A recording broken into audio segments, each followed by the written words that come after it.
Great morning leaders ಇವತ್ತು ಕೇರಳಕ್ಕೆ ಬಂದಿದ್ದೀವಿ. ವೈನಾಡ್ ಪಕ್ಕ ಅನ್ಗೋಡ್ ಅಂತೇಳಿ ಒಂದು ವಿಲೇಜಲ್ಲಿದ್ದೀವಿ. ಏನು ಅಂತಂದರೆ ಲಾಸ್ಟ್ ಟೈಮ್ ನಮ್ಮ ಸಮೃದ್ಧ ಆಗ್ರೋ ಪ್ರಾಡಕ್ಟ್ಸ್ ಆದ ಬೂ ಪ್ರಾಡಕ್ಟರ್ ಮತ್ತು ಗ್ರೋ ಅದ್ಭುತನ ಪ್ರಾಡಕ್ಟ್ನ ಏನು ಮಾಡಿದ್ದು ಇವರಿಗೆ ಕೊಟ್ಟಿದ್ದು. ಇವತ್ತು ಎಂತ ಹೆಂಗಂದರೆ ಫ್ಯಾಷನ್ ಫ್ರೂಟ್ಸ್ ಇದಕ್ಕೆ ಕೊಟ್ಟಿದ್ದು, ಪ್ಯಾಷನ್ ಫ್ರೂಟು ಇದಕ್ಕೆ ನಾವು ಪದಾರ್ಥ ಕೊಟ್ಟಿದ್ದು. ಇವತ್ತು ವಂಡರ್ಫುಲ್ ರಿಸಲ್ಟ್ ಬಂದಿದೆ. ಇವತ್ತು ಈ ಒಂದು ರಿಸಲ್ಟ್ ಬಗ್ಗೆ ಅವರ ಒಂದು ಅಭಿಪ್ರಾಯನ ಕೇಳೋಣ ಬನ್ನಿ. ಹಾಯ್, ನನ್ನ ಹೆಸರು ಮೇಘನಾಥ್. ನಾನು ವಯನಾಡ್ ಡಿಸ್ಟಿಕಲ್ಲಿ ಆಂಡೂರು ಅನ್ನೋ ಜಾಗದಲ್ಲಿದ್ದೀನಿ. ಇವರು ಪ್ರಾಡಕ್ಟ್ ಕೊಟ್ಟುಬಿಟ್ಟು ನಾವು 2 ತೋಟ ಫ್ಯಾಷನ್ ಫ್ರೂಟ್ ಮಾಡಿದ್ನು. ಅದರಲ್ಲಿ ಒಂದು ತೋಟಕ್ಕೆ ಮಾತ್ರ ಫ್ಯಾಷನ್ ಫ್ರೂಟ್ ಪ್ರಾಡಕ್ಟ್ ಯೂಸ್ ಮಾಡಿದ್ನು.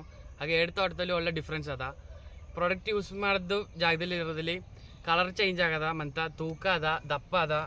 ಇದು ಆ ಪ್ರಾಡಕ್ಟ್ ಯೂಸ್ ಮಾಡಿರೋ ಫ್ಯಾಷನ್ ಫ್ರೂಟ್ ಈಗ ಅದು ಮತ್ತು ಒಳ್ಳೆ ಪ್ರಾಡಕ್ಟ್ ಈಗ 100% ರಿಸಲ್ಟ್ ಈಗ ಅಂತ. ಇದು ನಾವು ಇನ್ನು ಮುಂದಕ್ಕೆ ಬರೋ ಎಲ್ಲ ಅಗ್ರಿಕಲ್ಚರ್ ಇದಕ್ಕೂ ಯೂಸ್ ಮಾಡ್ತೀವಿ. ಪ್ರಾಡಕ್ಟು ಎಲ್ಲರೂ ಯೂಸ್ಬೇಕು.